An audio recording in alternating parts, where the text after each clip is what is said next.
नमस्कार छात्र मित्रों, मैं Shri M B Patil sir, Shri Shivaji Vidyalaya Mahagaon, तहसील गडिंग्लज, MA BEd हिंदी। आज हम लोक भारती हिंदी कक्षा 10वीं के पाठ्यपुस्तक में रखी गई दूसरी इकाई की चौथी कविता का अर्थात जिसका नाम बच्चों छापा है, जिसकी विधा हास्य व्यंग्य कविता है, जिसके कवि ओम प्रकाश आदित्य जी है। इनकी इस कविता का आज हम अध्ययन करने जा रहे हैं।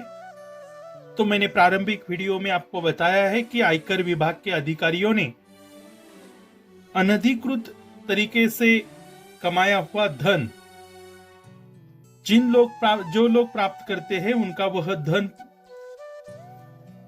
प्राप्त करने के लिए, उसका धन पर उसकी अर्थात तहकीकात करने के लिए लोग अनधिकृत तरीके से धन प्राप्त करने वाले लोगों के घर पर आयकर विभाग छापा मारता है। शायद उनको किसी के द्वारा गलत सूचना मिली है कि ओम प्रकाश आदित्य जी ने भी बहुत सारा धन अपने घर में प्राप्त करके रखा है। तो उनका धन कितना है, उनकी संपत्ति कितनी है, उनकी जायदाद ओम प्रकाश जी की कितनी है, इसकी तहकीकात करने आयकर विभाग के अधिकारी छापा मारकर कवि के घर में घुसे हैं, ओम प्रकाश आदित्य जी के घर में घुसे हैं।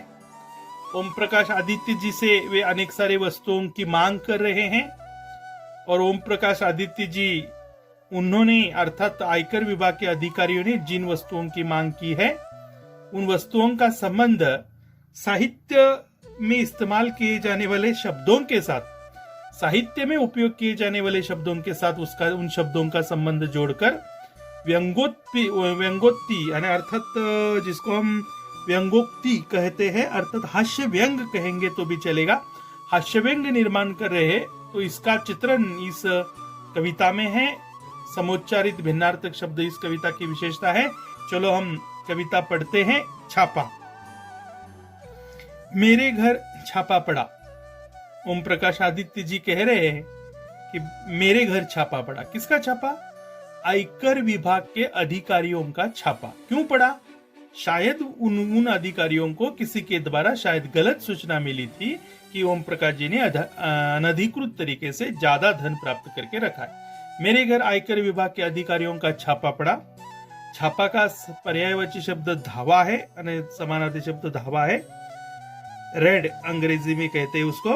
मेरे घर छापा पड़ा, छोटा नहीं बहुत बड़ा, अर्थात आयकर विभाग के अधिकारियों का बहुत बड़ा छापा मेरे घर पड़ा। वे आयकर विभाग के अनेक सारे अधिकारी मेरे घर आए। वे आए, घर में घुसे और बोले सोना कहाँ है। मेरे घर में आयकर विभाग के अधिकारी घुसे, सीधा अंदर आए और मुझसे सवाल करने लगे कि सोना कहाँ है। सोना शब्द का अर्थ देखो, एक धातु, एक चमकीला धातु, अर्थात उसका पर्यायवाची शब्द कनक है। कनक। सोना कहाँ है, ऐसा लेखक से वे प्रश्न कर रहे, तो अर्थात कवि से प्रश्न कर रहे। कवि उत्तर दे रहे हैं, व्यंगोक्ति निर्माण करते हुए कह रहे कि मैंने कहा, अर्थात ओम प्रकाश जी ने कहा, मेरी आंखों में है सोना, मेरी आंखों में है, कई रातों से नहीं सोया हूं। अर्थात सोना शब्द का कवि ने अर्थ निकाला है नींद। तो बच्चों, सोना शब्द के अर्थ यहाँ दो है। सोना यानी एक चमकीला धातु और जो मूल्यवान होता है, और दूसरा अर्थ है नींद। कवि कह रहे सोना, सोना तो मेरी आंखों में है, कई रातों से मैं नहीं सोया हूं, पिछली कई रातों से नहीं सोया हूं, तो इसलिए नींद मेरी आंखों में है, सोना मेरी आंखों में है।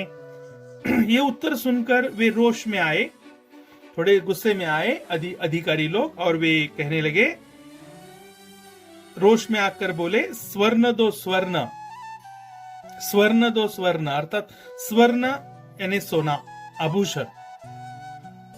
कवि ने ये उनका प्रश्न सुना, स्वर्ण दो स्वर्ण।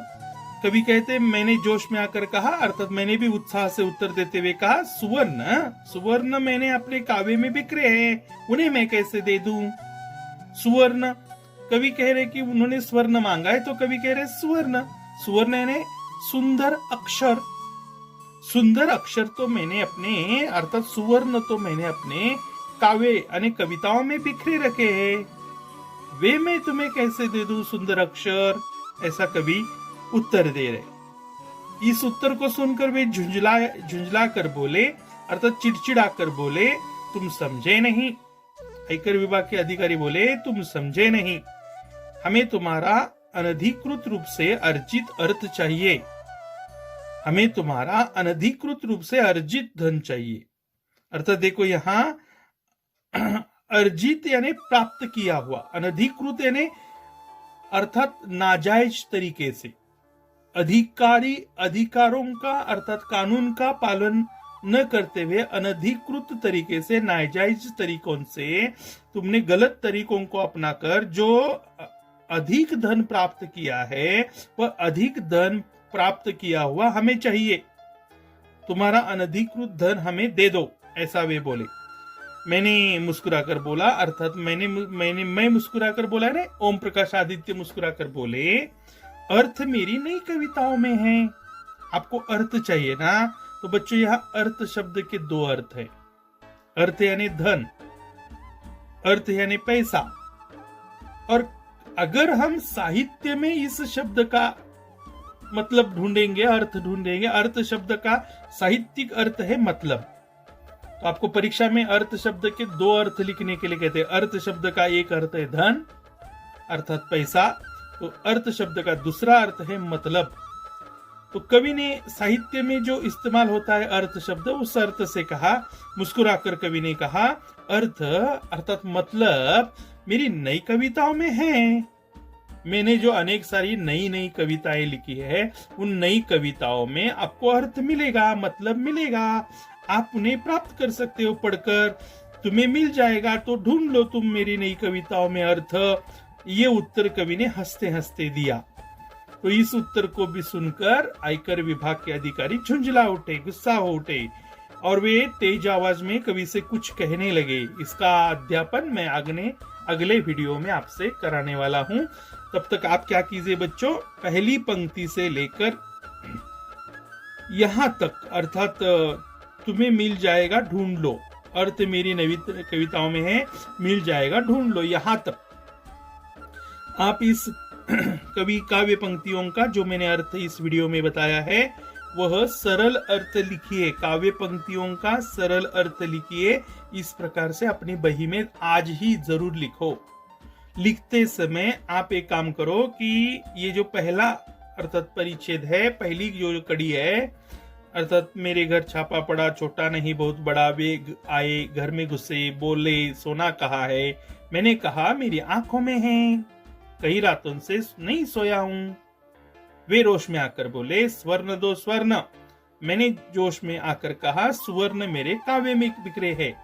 यहां तक आप पहले अर्थ लिखिए, पंक्तियां लिखिए 1 2 3 4 5 और इसका अर्थ लिखिए। बाद में अर्थात वे झुंझलाकर बोले तुम समझे नहीं, यहां से लेकर अर्थ मेरी नई कविताओं में तुम्हें मिल जाएगा ढूंढ लो, यहां तक ये जो पंक्तियां 4 है ये लिखिए और इसका अर्थ अलग से लिखिए।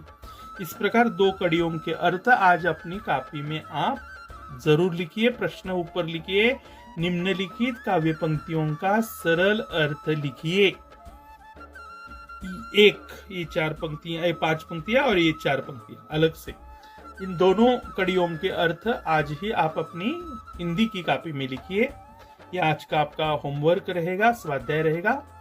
आगामी वीडियो में हम अगली अर्थात आगे जो कविता है उसका अध्ययन करेंगे। तब तक के लिए मैं आपसे विदा लेता हूँ। धन्यवाद।